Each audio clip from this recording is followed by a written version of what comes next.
This video is for all my people out there who mind their business, get to the money, and stay out of drama. The people that are focused on self-love, personal development, and achieving their goals. The people that want to see everybody win, and the people that don't have ulterior motives. You clicked on this video because you probably have a hater. Maybe you have multiple of them. Or maybe you're starting to pick up on shady behavior from someone that you know personally. And you're wondering to yourself, I think I might have a hater. For the life of you, you can't understand why. What did you do to deserve this? Nothing. You're not someone who goes out of their way to criticize, ridicule, and cut others down. You're not giving people any reason to have resentment towards you. Who has the time to do that, honestly? What I've come to learn is that you can do everything right. You can be a kind-hearted person who doesn't create conflict and genuinely wants everybody to be happy. But still, you are going to have people low-key or high-key hating on you. Miserable individuals cannot stand to see someone living in their authentic truth and pursuing their passions. And that is something that I need for you to understand. A pattern that I've begun to notice over the years is that the people more likely to hate on you are your close friends and your family. I'm dead serious. You're probably thinking, girl, what are you talking about? I don't have haters in my circle. I'm not an idiot. Listen up. If you ask other people who've experienced this, who their biggest hater was, the majority of the time they're going to say it was a friend or a family member.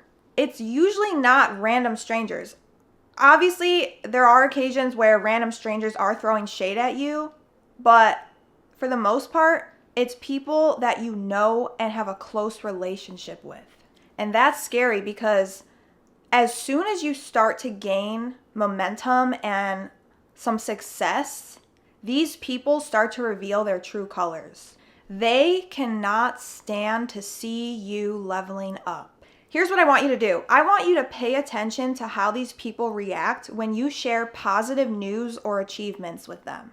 Some of these hating individuals are talented at looking happy for you externally, but internally, they are seething. They are so angry. They are fuming. I can identify a jealous and competitive person. I can tell when someone is being fake and smiling in my face. Oh, I'm so happy for you. But the tone of their voice tells me otherwise. Do they distance themselves from you when you share good news? Think about it. They start pulling back, not texting you as often, not making plans to hang out, coming up with excuses, giving you one-word responses. That is another huge indicator that you have an undercover hater. It is a complete 180 in their demeanor. This has happened to me so many times. As a matter of fact, after you finish watching this video, I want you to go to my other video called Beware of These Types of Friends. In that video, I go into detail about some of the horrible friendships that I endured over the years. And I feel like in that video, there's a lot of valuable lessons and red flags to watch out for in people who are undercover haters. Even recently, I've had to cut people off, and it is extremely disappointing when you have to sever ties with someone who you thought would be in your life for years to come, but they reveal themselves to be a slithering snake. Maybe you're getting bullied at school, which has unfortunately become far too commonplace. Throughout elementary to high school, I was bullied repeatedly for my physical appearance. For those of you who don't know me in real life, I'm a very short person. I'm about 5'2" on a good day, and I'm very petite. I've always been that way since I was born. My parents are also on the shorter side.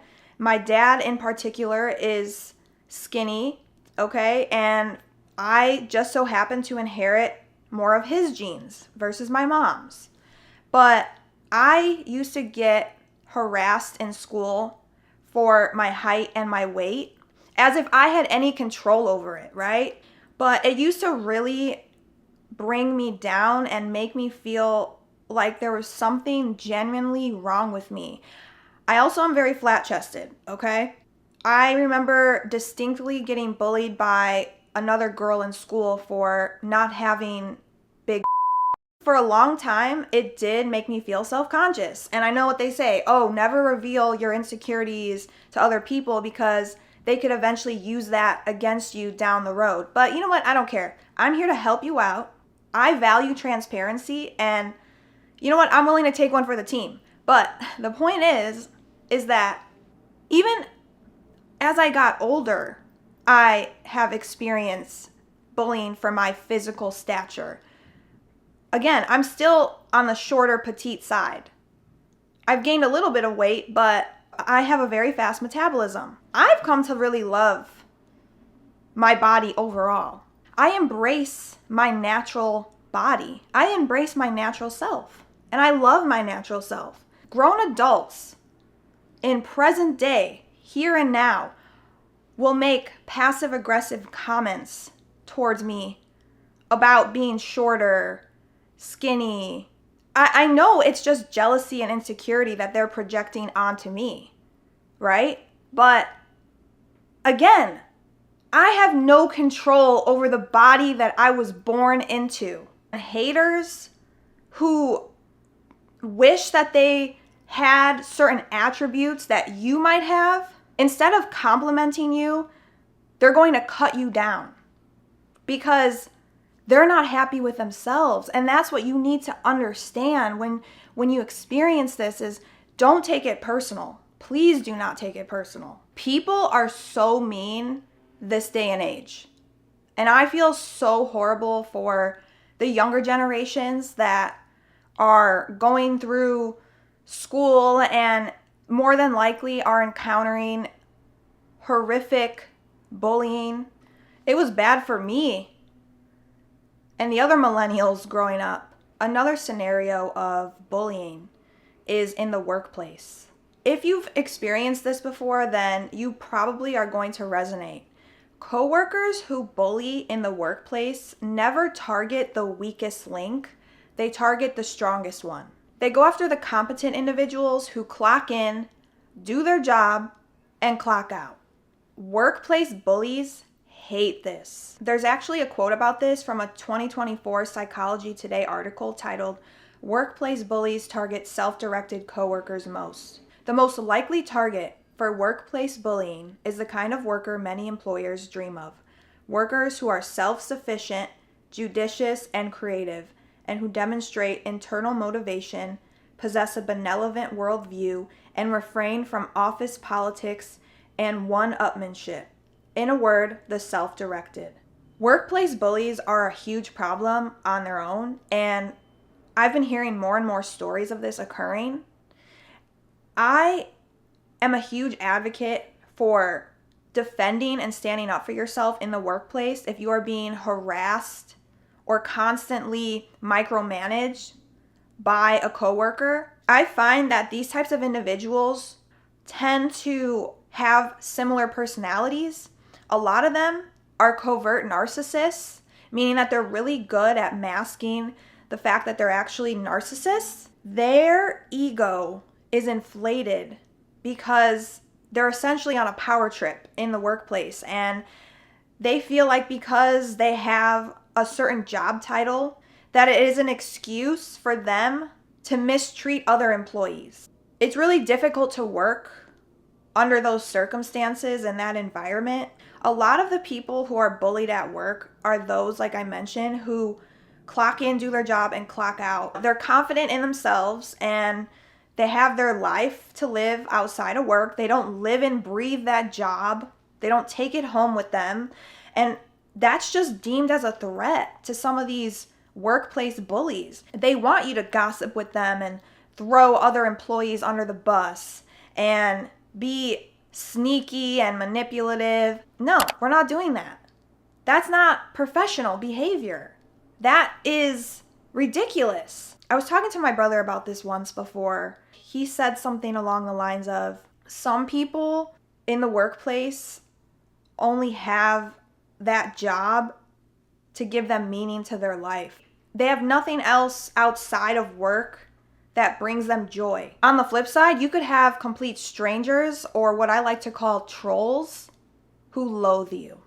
Now, this is more from an internet standpoint. If you are someone who posts frequently on social media, then you're more likely to encounter this. You could be an account with 200 followers, thousands, hundreds of thousands, millions. It does not matter. It does not take away from the fact that you are at risk of encountering bullying online. Yes, I know social media doesn't matter at the end of the day. It's not real, it's shallow, etc., etc. But let's acknowledge that bullying, trolling, and haters are lurking all over these platforms. They are swimming through the swamp, just waiting to attack you. What you'll notice is that a lot of these hate comments are coming from accounts where there is no picture of the actual person. It is either a blank avatar or a random picture of, let's say, a lake or a TV character or a cartoon character or a random object. And they do this because they want to conceal their identity. It's quite obvious. They don't want to reveal themselves to the public because they know that that disgusting statement that they sent out to a person that they've never met in real life is so beyond vile. They don't have the guts, whatever you want to call it, to say it with their whole chest. Their real, physical, human body, because they are simply cowards hiding behind a screen. They think they really did something. Oh yeah, I treated him or her. Oh yeah, I just roasted him or her. Ha ha ha ha ha ha ha. Girl, bye. Bye. You gots to go, bookie. Out. Send them out.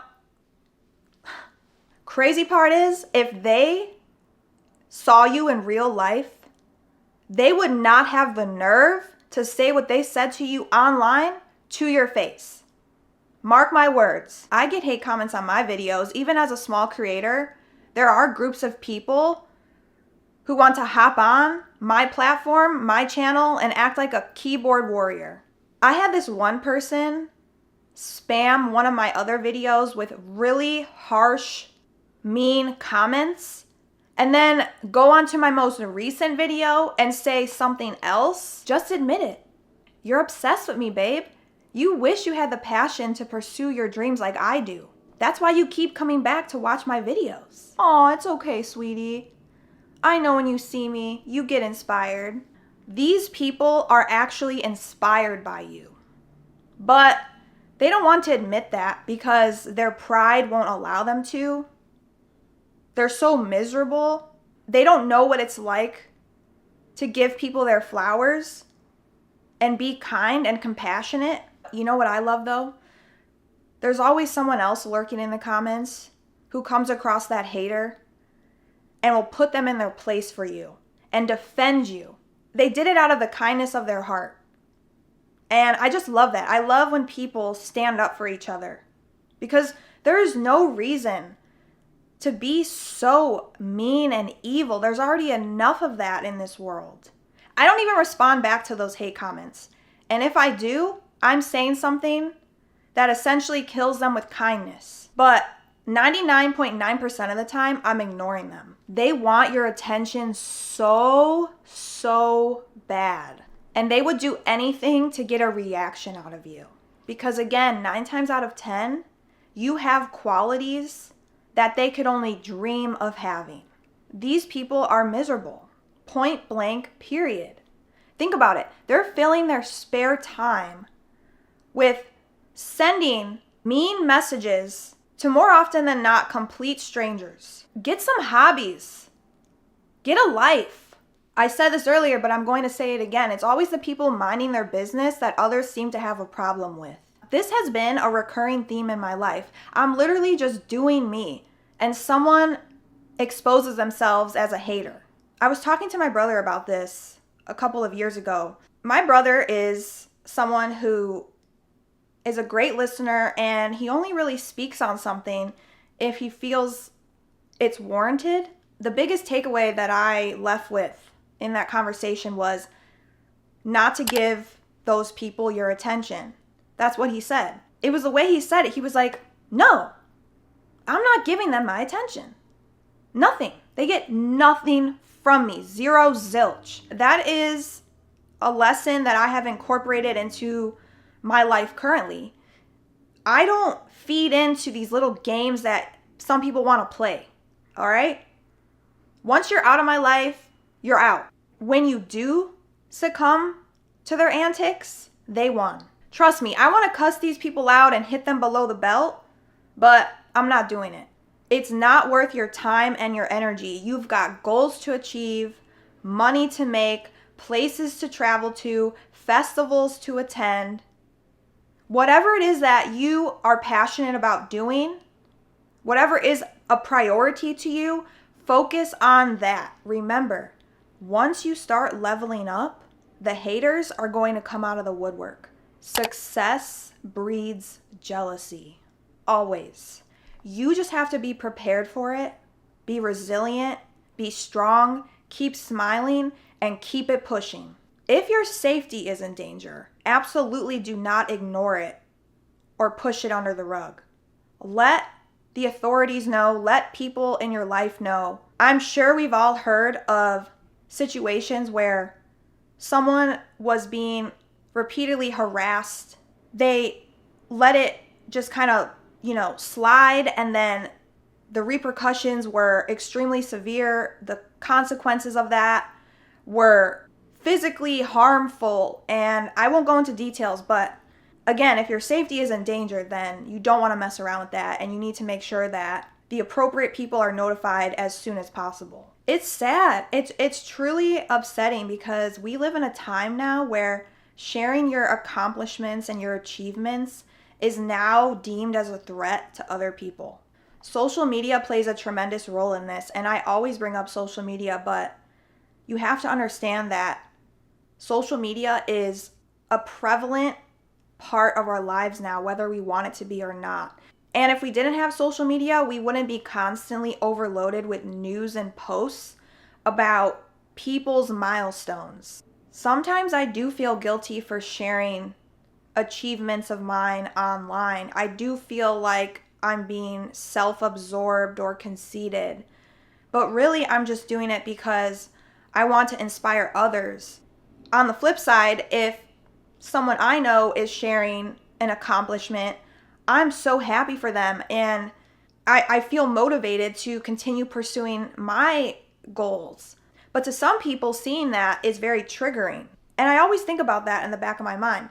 Who is not really happy for me? There's no way for me to know because I'm not in front of them. It's through a screen. There's a saying out there that goes something along the lines of, don't share it until it has already happened. I agree. Do you agree? I feel like we've become so impatient when it comes to announcing plans. We need to realize that can sometimes inadvertently sabotage it from coming to fruition. But really, you just have to remember that not everyone is going to like you in this lifetime. You cannot control how you are perceived. By no means am I telling you to be a people pleaser, but what I am telling you is to walk in your authentic truth and let the chips fall where they may. I cannot stress it enough that you do not have time to entertain the foolishness of haters, bullies, and trolls. Over time, you'll be able to distinguish between a supporter and a hater. But you also should always keep in the back of your mind that it is important to be prepared for your supporter to turn into a hater. Maybe not all of them, but a handful of them.